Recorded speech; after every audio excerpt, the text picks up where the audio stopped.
আর আমাদের ঢাকা, সরি ঢাকা বরিশাল তো না, সরি ঢাকা ময়মনসিংহ হাইওয়েতে হচ্ছে গিয়ে তাকোয়া রাজ করে, বিরাজ করে।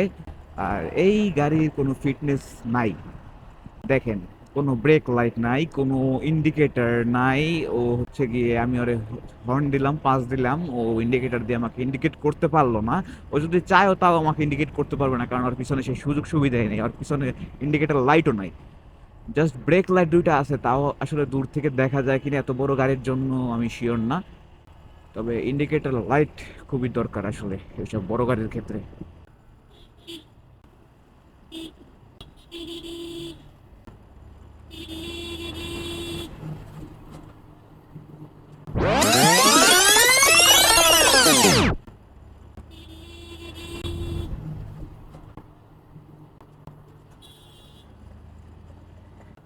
আমাকে একবার ছাইরা দিল, ছাইরা দেওয়ার পর আবার হচ্ছে গিয়ে হাত দিয়ে সিগন্যাল দিল অযথা। এটা তো ভাল লাগলো না। আসলে বাংলাদেশের রুলসে এখন বিষয়টা উল্টা হয়ে গেছে। রুলস হচ্ছে গিয়ে ওভারটেক অলওয়েজ ডান সাইড দিয়ে, বাট এইটা আসলে একেবারে হয় না বললেই চলে। বাংলাদেশে ম্যাক্সিমাম টাইম আপনি দেখুন বাম সাইড দিয়ে ওভারটেক, আর এইটাই মানুষ রাইট বানাই ফেলাইছে একবারে।